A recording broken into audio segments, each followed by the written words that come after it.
My name is Will Branning. I'm with Goodman Oaks Church of Christ. In August 2005, Hurricane Katrina left a historic mark on states like Mississippi and Louisiana. It caused 1,833 fatalities. Along with it being one of the top 5 deadliest hurricanes in the U.S., it also caused approximately $173 billion in damages. Not only did it leave millions of families without a place to put their head at night, but it left parents without a way to provide for their children. It left kids without a way to socialize with their friends. And it left families without a way to put food on the table. People were dead, streets were flooded, homes were destroyed, and hope was lost. But Hurricane Katrina, although as horrible and as gut-wrenching as it was, it did cause some good. Because of the mass influx of refugees, multiple soup kitchens and refugee shelters opened up. And after repairs happened and the refugees started moving back, lots of the soup kitchens that were made because of the hurricane stayed open. Lots of the churches and government organizations that started doing clothes drives because of the hurricane stayed doing them because they saw how many people in the community desperately needed them. Trials come and trials go. What should stay is the faith of God's power that can help us through these tragedies. Read with me in James chapter 1, verses 2 through 4. Count it all joy, my brothers, when you meet trials of various kinds. For you know the testing of your faith produces steadfastness. And let steadfastness have its full effect, that you may be perfect and complete, lacking in nothing. Church, this is nothing new in terms of across the whole New Testament about counting it all joy when we're faced with trials. In fact, the writer of Hebrews says in chapter 10, verse 34, "For you had compassion on those in prison, and you joyfully accepted the plundering of your property, since you knew that you yourselves had a better possession and an enduring one." Peter writes in Acts chapter 5, verse 41, "Then they left the presence of the council, rejoicing that they were counted worthy to suffer the dishonor for his name." And again, 1 Peter verses 6 through 7, "In this you rejoice, though now for a little while, if necessary, you have been grieved by various trials, so that the tested genuineness of your faith, more precious than gold, that perishes through it is tested by fire, may be found to result in praise and glory and honor at the revelation of Jesus Christ." Paul writes in Romans chapter 5, verse 3, "More than that, we rejoice in our sufferings, knowing that suffering produces endurance." In fact, Paul and James use the same Greek word, hupomonon, which translated as endurance or steadfastness. And it drives this point even further that the New Testament writer are all on the same page that various kinds of trials should be counted as joy, and that they produce joy. But why should we count it as joy? Keep reading with me in verse 5 of James. "If any of you lacks wisdom, let him ask God, who gives generously to all without reproach, and it will be given to him." Will. You're not making sense here. First, you're talking about counting trials as joy, and now you're talking about wisdom. How are these two related? Wisdom, whether by the world or by God, is the deciding factor on how we approach our trials. To James, it takes wisdom to have joy. For example, a little boy is being taught by his father about how to ride a bike without training wheels.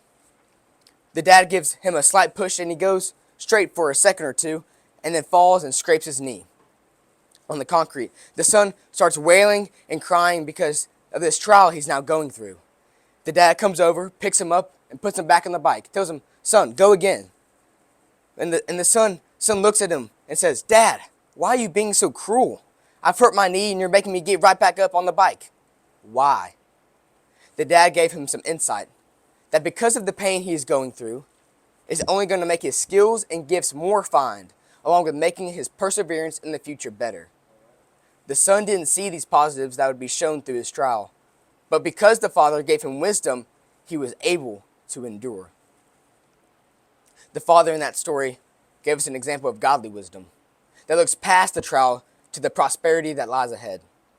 Lots of times we can be like the son and listen to what the world intuitively thinks. God is constantly using trials, big and small, to refine us and make us more Christ-like. But when we don't let God guide us through our trials, we start to think that because it's hard, I need to quit instead of persevering. Because I'm uncomfortable, I need to move instead of enduring.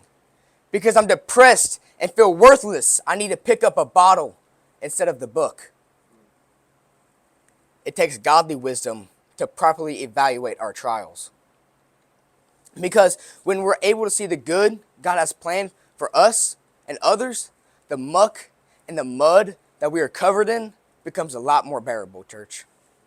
Keep reading with me. James chapter 1, verse 6. But let him ask in faith, with no doubting, for the one who doubts is like a wave of the sea that is driven and tossed by the wind.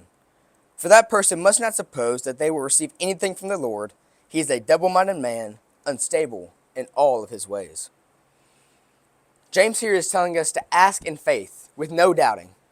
Because when we stand in the middle of the road, believing that God will not fully hear me, or not bless me, or that the God that gives every blessing will come and bless me again, all we do is hurt ourselves.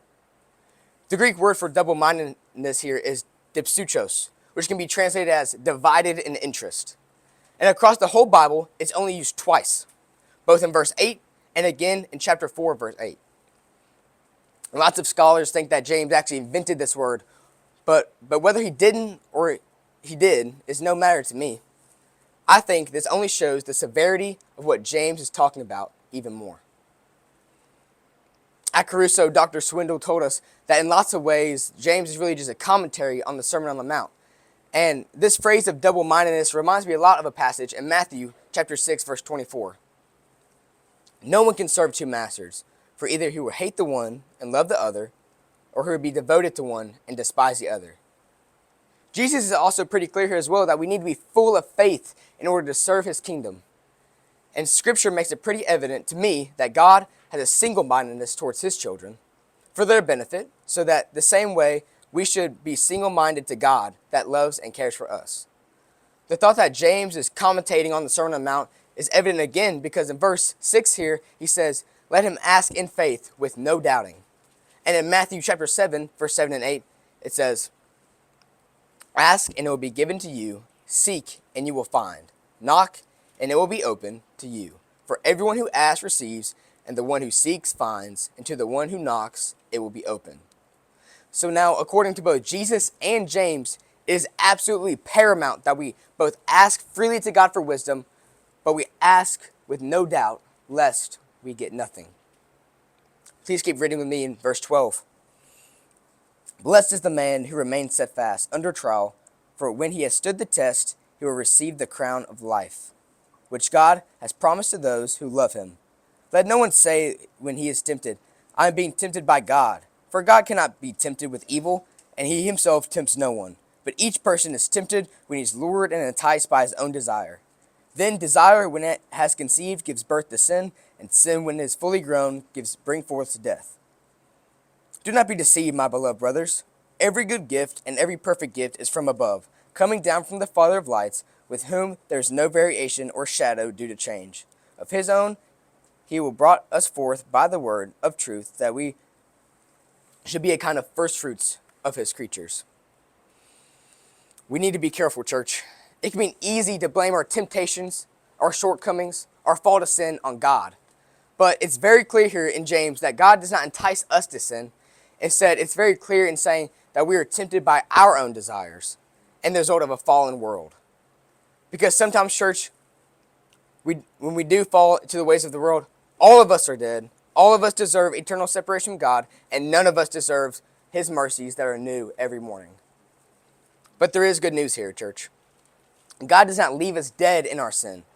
He does not leave us to linger in our own temptation. He does not leave us to wallow in the pain of our trials, because in verse 12, James says, the one who stands the test through faith and remains steadfast will receive the crown of life. That is powerful. God created each and every one of us in his image so that we may live with him eternally. God is doing everything to make sure that you have a chance to enter his kingdom.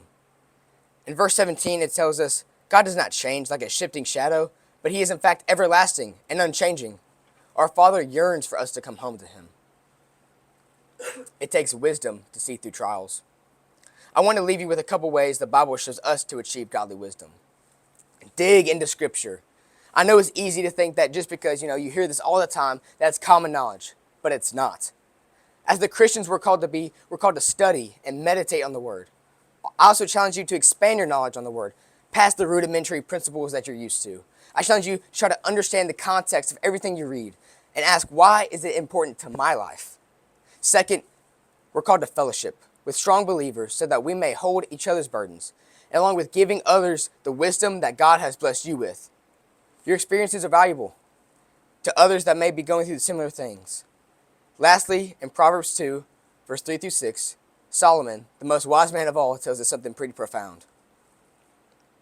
Yes, if you call out for insight and raise the voice for understanding, if you seek it like silver and search for it as hidden treasures, then you will understand the fear of the Lord and find knowledge of God.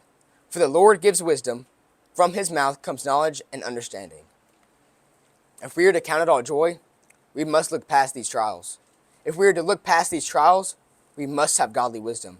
And if we're to have godly wisdom, we must ask the Lord for it.